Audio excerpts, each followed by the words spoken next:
मेरी गारंटी है इंशाअल्लाह ताला एक बार नहीं, पूरा रमज़ान आप इसे बार बार बनाने पर मजबूर हो जाएंगे।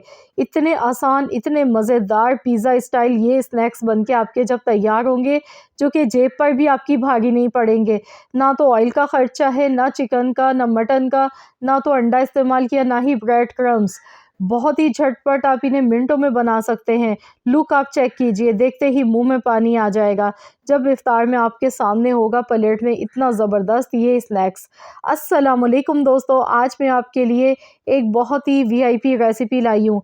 इसके लिए 2 मीडियम साइज़ के मैंने आलू लिए थे। आलू को मैंने 70% बॉयल किया था, यानी कि बिल्कुल मैंने सॉफ्ट बॉयल नहीं किया। उसके बाद मैंने ग्रेट कर लिया आलू को। आपने भी ग्रेटर की मदद से आलू को ग्रेट करना है। एक मीडियम साइज़ की बारीक चॉप की हुई प्याज इसमें शामिल कर देंगे। फ्रेश कटा हुआ हरा धनिया इसमें डालेंगे 1 मुट्ठी के बराबर। इसके साथ ही मसालों में पिसा हुआ ज़ीरा इसमें जाएगा हाफ़ टी स्पून कुटा हुआ धनिया, half teaspoon chilli flakes यानी कि कुटी हुई लाल मिर्च, half teaspoon basil leaves हैं, ये भी हाफ़ टी स्पून के बराबर डालेंगे। अगर नहीं है तो इसकी जगह पर ऑरिगेनो लीव्स का भी इस्तेमाल कर सकते हैं, या फिर आप मिक्स हर्ब भी डाल सकते हैं। अगर नहीं है इन तीनों में से कोई भी चीज़ तो इसके बगैर भी बना सकते हैं। तो यहाँ पर इसे डालने से ये होगा कि पिज़्ज़ा स्टाइल इसमें फ्लेवर आएगा। इसमें नमक हस्ब ज़रूरत मैंने शामिल कर दिया है। अब इन सारी चीज़ों को अच्छी तरह से मिला लिया। अब इसे क्रीमी फ्लेवर इसमें देने के लिए इसमें मेयोनीज़ जाएगी तकरीबन 2 टेबल स्पून भर के। इसे भी अच्छी तरह से हमने मिक्स करना है। तो यकीन मानिए बहुत ही मज़े की फिलिंग बनेगी। जब हम इसे ब्रेड पर लगाएँगे ना तो बिल्कुल ऐसा फ्लेवर आएगा जैसे हम पिज़्ज़ा खा गए। तो आलू जो मैंने हार्ड बॉयल नहीं किए उसकी मेन रीज़न यही थी कि आलू का जो लच्छा है वो थोड़ा-सा हार्ड होना चाहिए। जब हम इसे खाएँगे ना तो यकीन मानिए बिल्कुल आपको इसमें चिकन का थोड़ा-सा फ्लेवर लगेगा, जैसे चिकन के लच्छे मुँह में आ गए। चिकन का रेशा जिस तरह से होता है, तो बहुत ही बेहतरीन ये रेसिपी हो जाएगी आपकी इंशाअल्लाह ताला। अब ब्रेड के ऊपर अच्छी तरह से हमने कोटिंग करनी है। ये जो आलू का हमने अमेज़ा बनाया था इसकी, अब हमने नाइफ़ की मदद से इसमें कट के निशान लगाने हैं चारों तरफ। ये देखिए इस तरह से एक कोने पे हमने निशान लगाया। अब इसी तरीके से दूसरी साइड पर भी हमने इसी तरह से निशान लगाना है, ये देखिए। तो ये तरीका आप सीख लीजिए तो इंशाअल्लाह ताला बस ये कट के निशान ही लगाने हैं। बहुत आसानी के साथ आप इसे बना सकते हैं। इसकी शेप देना बिल्कुल भी मुश्किल नहीं है, बहुत आसानी से बन जाती है। ये देखिए इस तरह से मैंने ये कट के निशान लगा लिए हैं। अब ये 2 कोनों को हम पकड़ेंगे ब्रेड के, फिर तीसरा कोना उठाएँगे, इसको भी मिला देंगे। जिस तरह से फ्लावर बनाते हैं इस तरह से इसे बना लेंगे। ब्रेड आपके पास यहाँ पर ताज़ा होनी चाहिए। यहाँ पर थोड़ी-सी शिमला मिर्च ऊपर से मैंने डाली है। मोज़रेला चीज़ है मेरे पास, मोज़रेला चीज़ मैं ऊपर से थोड़ी-सी डाल रही हूँ। इसके बाद थोड़ी-सी चिली फ्लेक्स डाल देंगे, इससे दिखने में ये खूबसूरत लगेगा। ये देखिए इस तरह से। तो बस इस तरीके से हमने ये बना के सारे तैयार करने हैं स्नैक्स। तो चलिए एक और बना के आपको दिखा देती हूँ। इसके ऊपर भी इसी तरह से पहले फिलिंग लगा लेंगे अच्छी तरह से। अब इसमें कट के निशान लगाएँगे। सेम इसी तरह से ये देखिए आपने कट के निशान लगाने हैं। कॉर्नर से लगाने हैं, बस पूरा ऊपर तक नहीं लगाना है। इस तरीके से आपने इसके निशान लगाने हैं, सेट कर लेना है इसे।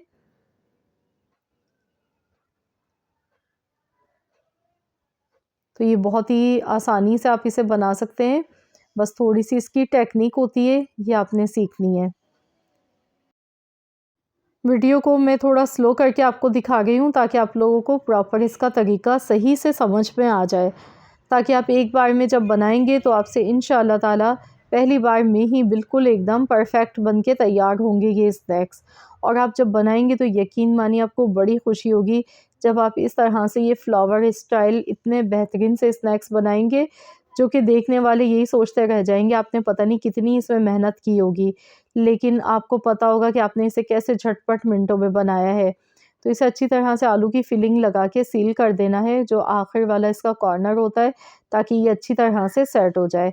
शिमला मिर्च हम ऊपर से असेंबल कर देंगे, साथ में मोज़रेला चीज़ ऊपर से डालेंगे, थोड़े से चिली फ्लेक्स डाल देंगे।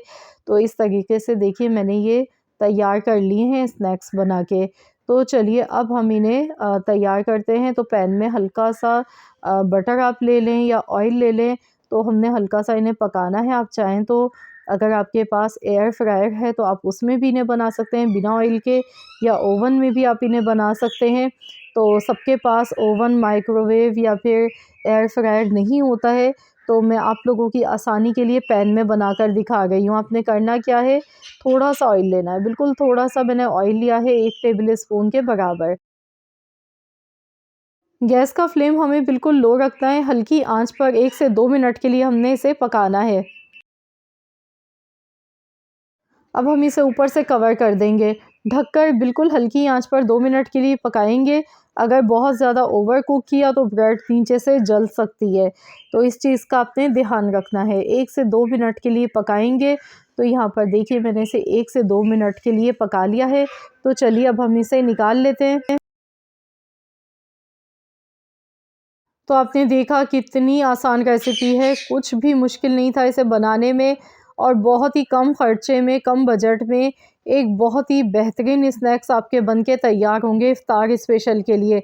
यकीन मानिए आपकी इफ्तारी को 4 चाँद लग जाएंगे जब आप बनाएंगे ये स्नैक्स, या इफ्तार पार्टी में किसी को भी खिलाएंगे ना, वो तो आपके फ़ैन हो जाएंगे। तो ज़रूर आप लोग इस रेसिपी को ट्राई कीजिएगा, बहुत ही मज़ेदार ये बने हैं।